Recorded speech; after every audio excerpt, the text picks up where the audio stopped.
Hello viewers, सुरीले गीत संगीत channel के सभी वीडियोस के लिए इस चैनल को सब्सक्राइब करें और बेल आइकन दबाएं।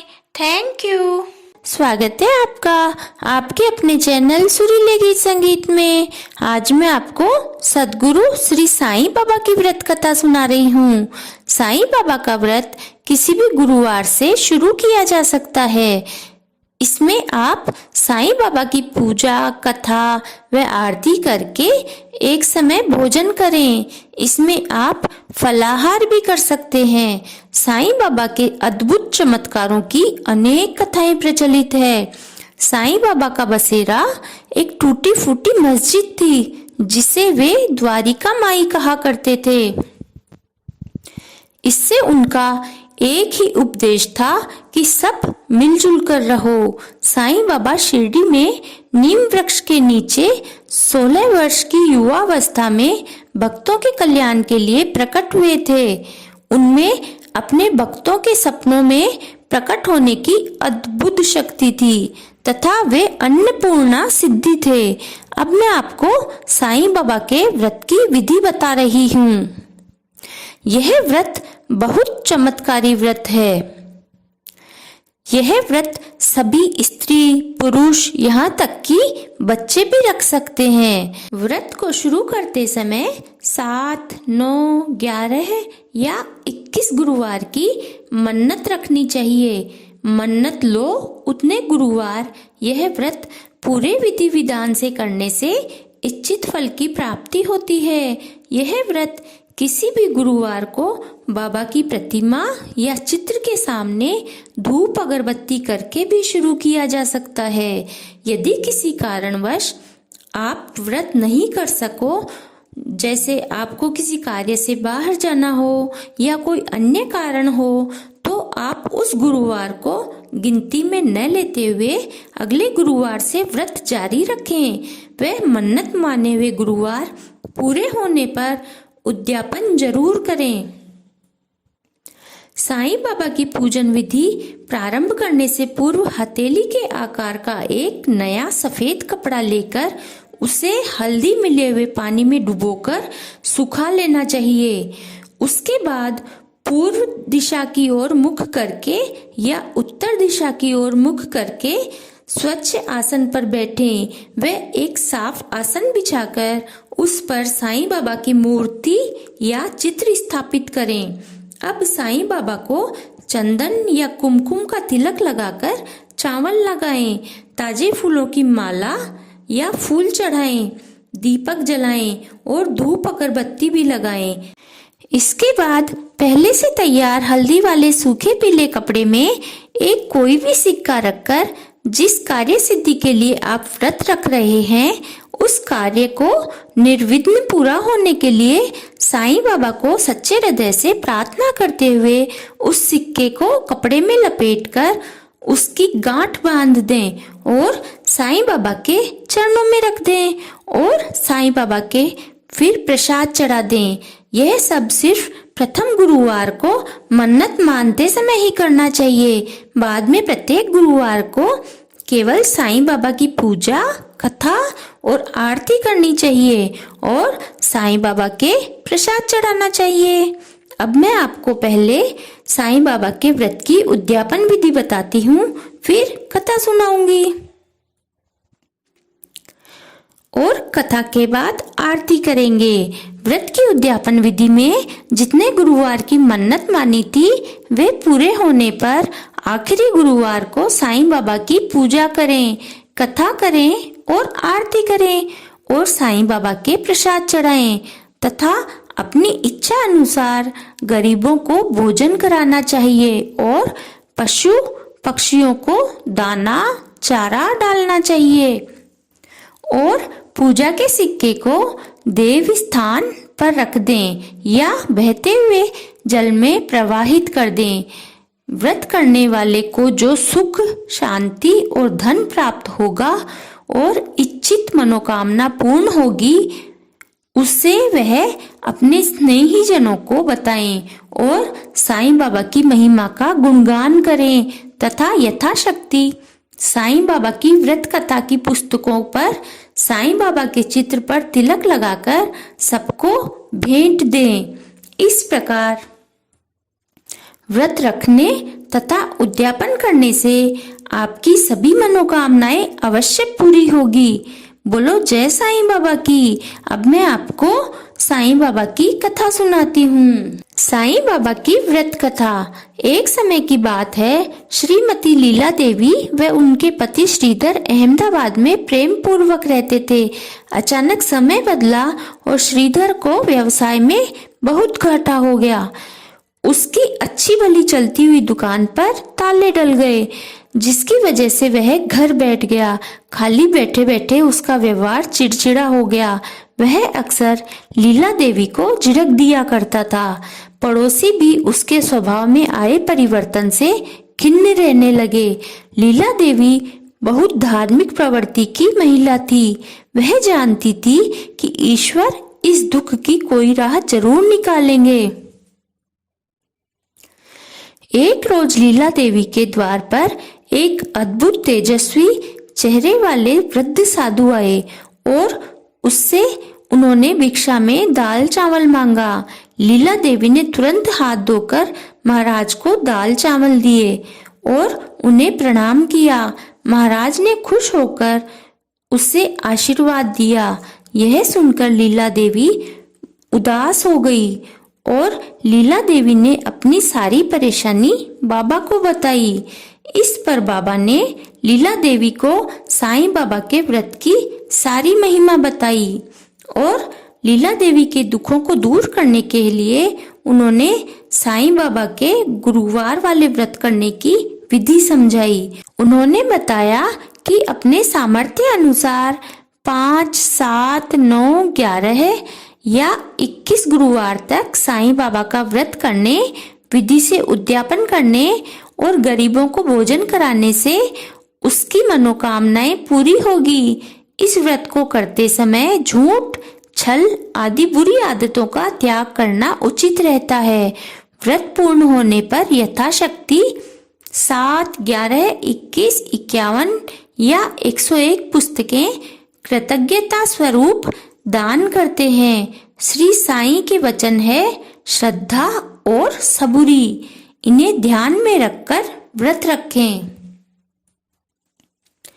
इतने सरल व्रत को सुनकर लीला देवी अत्यंत प्रसन्न हो गई और अगले गुरुवार से ही उसने श्री साईं बाबा व्रत का पालन किया और देखते ही देखते उसके पति के स्वभाव में आश्चर्यजनक परिवर्तन आ गया और उसने फिर से व्यापार चालू किया, जो बहुत सफल हुआ। घर पर श्री साईं बाबा की कृपा से सुख शांति हो गई। एक दिन लीला देवी की बहन और उसके पति उससे मिलने आए और श्रीधर भाई और लीला देवी को खुश देखकर वे भी बहुत खुश हुए। लीला देवी की बहन ने उससे पूछा कि यह चमत्कार कैसे हुआ। मेरे बच्चे भी बिल्कुल पढ़ाई नहीं करते और किसी का कहना नहीं मानते, बहुत उद्दंड होते जा रहे हैं, जिसकी वजह से सब कुछ होते हुए भी मैं सुखी नहीं हूँ।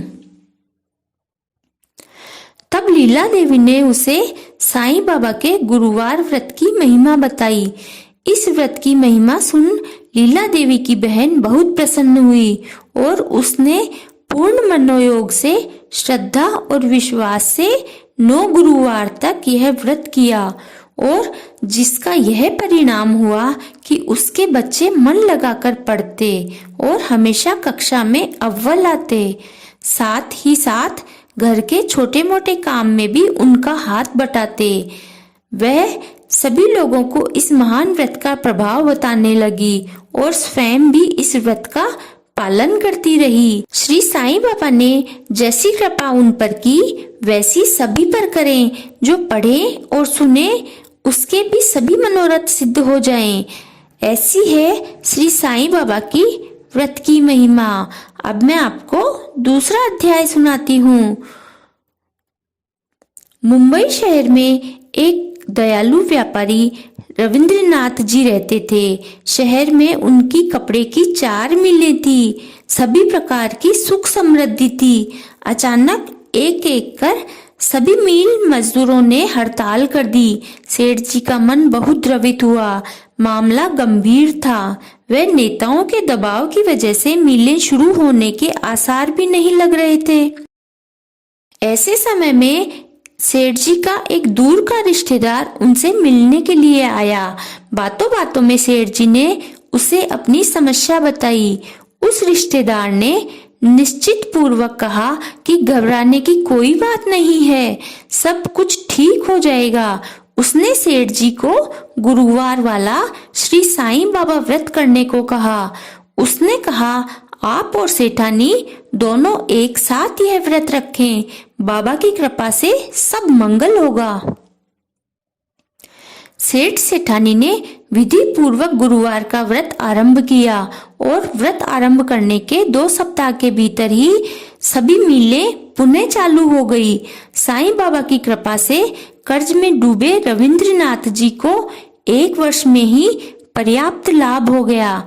परिवार में सुख शांति मिली। इसका श्रेय सेठ जी ने श्री साईं बाबा व्रत को दिया। ऐसी है श्री साईं बाबा व्रत की महिमा। बोलो साईं बाबा की जय।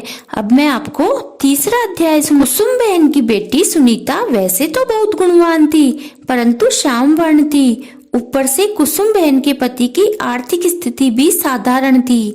बड़ा दहेज दे सकने की उनकी हैसियत नहीं थी। सुनीता की उम्र विवाह योग्य हो गई थी, पर उसकी शादी नहीं हो पा रही थी। धीरे धीरे उसकी आयु के साथ माता पिता की चिंता भी बढ़ने लगी। सुनीता खाना पकाने, सिलाई कढ़ाई और सभी कार्यों में बहुत कुशल थी। ग्रेजुएट भी थी, स्वभाव से भी समझदार और हंसमुख थी, पर फिर भी उसे योग्य वर नहीं मिल पा रहा था। एक दिन सुनीता अपने पड़ोस में सहेली तुलसी के यहाँ गई तो देखा कि तुलसी एक पुस्तक पढ़ रही है। सुनीता ने पूछा, तुलसी क्या पढ़ रही हो? तब तुलसी ने कहा कि यह श्री साईं बाबा व्रत की किताब है। हमारी बुआ के यहाँ आज इस व्रत का उद्यापन था, जहाँ सभी को एक एक किताब बांटी थी। जब सुनीता ने किताब हाथ में ली और कुछ पृष्ठ पढ़े तो साईं बाबा की कृपा से उसके मन में यह व्रत करने की इच्छा जागृत हुई। वह पुस्तक तुलसी से लेकर घर आ गई। गुरुवार को सुबह 21 गुरुवार तक व्रत करने की मन्नत मानकर सुनीता ने साईं बाबा व्रत करने का संकल्प लिया। विधि पूर्वक व्रत शुरू किया और आश्चर्य, उसी रात उनके मामा जी एक अच्छे घर के पढ़े लिखे सुसंस्कारवान कंप्यूटर इंजीनियर लड़के का रिश्ता लेकर आए। सुनीता की मामी और लड़के की माँ बचपन की सहेली भी थी। वह सुनीता की मामी ने लड़के से सीधी बात कर ली। सुनीता के बारे में सुनकर लड़का बहुत उत्साहित था। उसे सुनीता जैसी ही पत्नी की तलाश थी, जो पढ़ी लिखी व गुणी हो और उसके साथ कदम से कदम मिलाकर चल सके। सुनीता यह सब जानकर बहुत खुश हुई। एक ही माह में सादगी पूर्ण समारोह में सुनीता का विवाह संपन्न हो गया। ऐसी है श्री साईं बाबा की व्रत की महिमा। अब मैं आपको 4था अध्याय सुना रही हूँ। उधारी वसूल हो गई। श्री अशोक कुमार जी का होजरी का थोक व्यापार था। परिवार में पति पत्नी और एक पुत्र था। उनका व्यापार बहुत बड़ा नहीं था, पर परिवार की सुख सुविधा के हिसाब से पर्याप्त था। परंतु मुसीबत कहकर नहीं आती। उनके व्यापार में उधार जरूरी था, नहीं तो बाजार में प्रतिस्पर्धा में वे पीछे रह जाते। ऐसे ही एक व्यापारी की तरफ उनका बढ़ते बढ़ते 4 लाख रुपए फंस गया। उस व्यापारी की नियत में खोट आ गया और वह रुपये चुकाने में बहाने करने लगा। अशोक कुमार जी के पैरों तले जमीन खिसक गई। उन्हें कंपनियों से माल मिलना बंद हो गया। उनके अनुसार 1 माह में यदि उन्होंने कंपनियों का पैसा जमा नहीं करवाया तो कंपनी उन्हें माल देना बंद कर देगी। अशोक कुमार जी की तो रातों की नींद उड़ गई। ना तो उन्हें भोजन में रस आता था और न ही किसी की बात में। अशोक कुमार जी चिंता में बैठे थे, तभी उनके मित्र शर्मा जी वहां पहुंचे। शर्मा जी के पूछने पर अशोक कुमार जी ने उन्हें अपनी चिंता का कारण बताया। शर्मा जी ने कहा, बस इतनी सी बात। अशोक कुमार जी, सारी चिंताएं छोड़ दीजिए और साईं बाबा की शरण लीजिए। गुरुवार वाला साईं बाबा व्रत कलयुग में तत्काल फल देने वाला है। इसे खुशी खुशी आरंभ करें और चमत्कार देखें। ऐसा कहकर शर्मा जी ने उन्हें श्री साईं बाबा व्रत कथा की पुस्तक दी और व्रत विधि समझाई। अशोक कुमार जी ने सपत्नीक श्रद्धा और विश्वास के साथ व्रत आरंभ किया। आरंभ करने के चौथे दिन ही वह व्यापारी उनकी दुकान पर आया और कहने लगा कि उनका माल बेचकर उसे बहुत मुनाफा हुआ है। उन्हें अगले माल की जल्द ही जरूरत है। साथ ही उसने पुराना पूरा पैसा चुकाया। अगले माल के रुपये भी अग्रिम दे दिया और रुपये चुकाने में देरी हेतु उसने क्षमा मांगी। अशोक कुमार जी तो श्री साईं बाबा की ऐसी कृपा देखकर भाव विभोर हो गए। जो रकम वह डूब चुकी मान चुके थे वह तो वापस आई ही, व्यापार में वृद्धि भी हो गई। इस अनुपम व्रत का लोगों को अधिक से अधिक लाभ हो, इसलिए उन्होंने इस व्रत की 201 प्रतियां अपने स्नेहीजनों को वितरित की। ऐसी है श्री साईं बाबा व्रत की महिमा। अब मैं आपको साईं बाबा व्रत कथा का 5वां अध्याय सुना रही हूँ, औलाद का सुख। श्री दीपक और चंचल के विवाह को 18 साल हो गए थे, परंतु उनको संतान का सुख प्राप्त नहीं हुआ था, जिसकी वजह से घर में सब कुछ होने पर भी खालीपन सा रहता था। वृद्ध सास ससुर भी घर में नन्ही किलकारियां सुनने को तरस गए थे। कई डॉक्टरों, नीम हकीमों को दिखाने के बाद भी वह औलाद का मुंह देखने को तरस गए थे। तभी एक दिन दीपक के ऑफिस में उसी माह मुंबई से ट्रांसफर होकर आए रमेश ने सभी को लड्डू बांटे। दीपक के पूछने पर उसने बताया कि श्री साईं बाबा व्रत की कृपा से शादी के 8 साल बाद उन्हें पुत्र प्राप्ति हुई है। दीपक द्वारा पूछने पर उन्होंने उन्हें पूरी व्रत की विधि समझाई और अगले ही दिन एक साईं बाबा व्रत की पुस्तक लाकर उपहार में दी। चंचल ने पूरे विश्वास और श्रद्धा से 11 गुरुवार व्रत किया और साईं बाबा की कृपा से शीघ्र ही वह गर्भवती हुई और एक सुंदर स्वस्थ पुत्र हुआ। अपने कुल दीपक को देख पूरा परिवार प्रसन्न हो गया। ऐसी है श्री साईं बाबा की व्रत की महिमा। अब मैं आपको साईं बाबा व्रत कथा का 6वां अध्याय सुना रही हूँ, अध्ययन में सफलता। डॉक्टर गीता महेश्वरी शहर की प्रतिष्ठित डॉक्टर थी। उनके पति का कम आयु में ही स्वर्गवास हो गया था। उनका एक पुत्र था। उनका सपना था कि उनका बेटा भी बड़ा होकर अच्छा डॉक्टर बने और वह था भी बहुत तीक्ष्ण बुद्धि का। 10वीं क्लास में वह पूरे स्कूल में प्रथम आया था और उसने स्कूल में बहुत मेडल जीते थे, परंतु तभी कुछ बुरे मित्रों की संगत में पड़कर उसका ध्यान पढ़ाई से हट गया और 11वीं में उसका परीक्षा परिणाम बहुत बुरा आया। डॉक्टर गीता को अपना सपना बिखरता सा लगने लगा। हमेशा प्रसन्नचित रहने वाली डॉक्टर गीता का उदास मुख देखकर उनकी एक मित्र डॉक्टर रश्मि ने इसका कारण पूछा तो उन्होंने उसे अपनी चिंतित होने की वजह बताई। डॉक्टर रश्मि ने उनसे कहा कि दिल छोटा मत करो, श्री साईं बाबा की कृपा से तुम्हारा सपना अवश्य पूरा होगा। तुम बस विश्वास पूर्वक श्री साईं बाबा का अद्भुत गुरुवार वाला व्रत करो।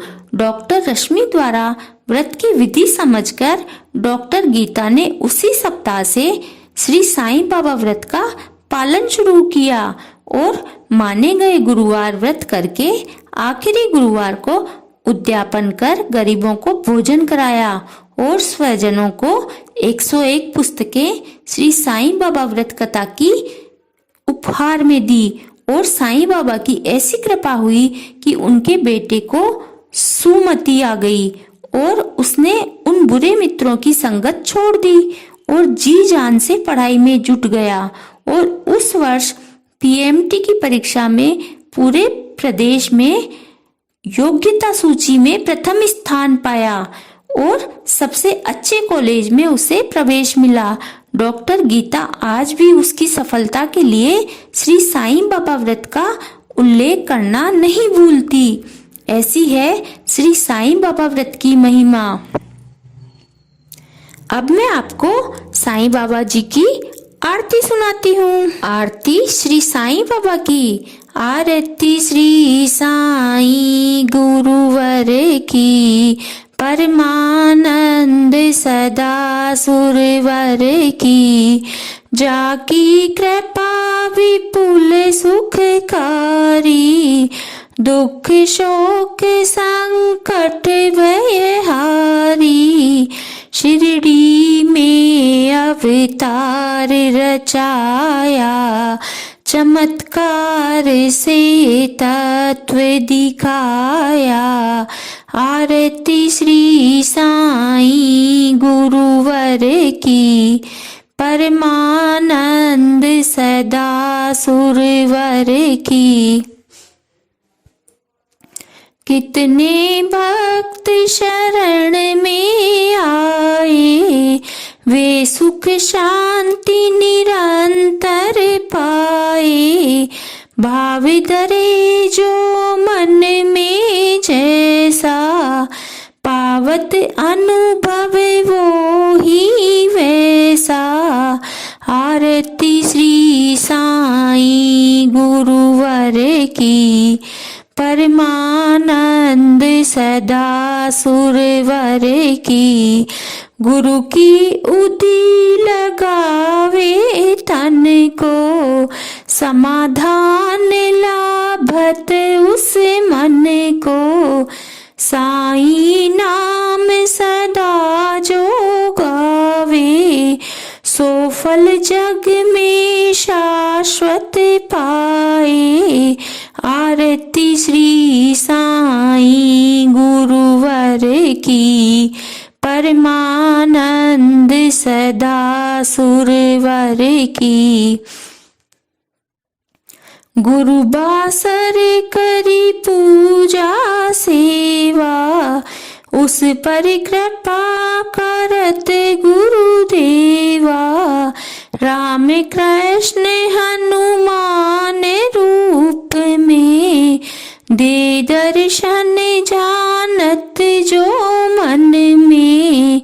आरती श्री साईं गुरुवर की, परमानंद सदा सुरवर की। विविध धर्म के सेवक आते, दर्शन कर इच्छित फल पाते। जय बोलो साईं बाबा की, जय बोलो अवधूत गुरु की। आरती श्री साईं गुरुवर की, परमानंद सदा सुरवर की। जो साईं दास की आरती गावे, घर में बसी सुख मंगल पावे। आरती श्री साईं गुरुवर की, परमानंद सदा सुरवर की। बोलो साईं बाबा जी की जय।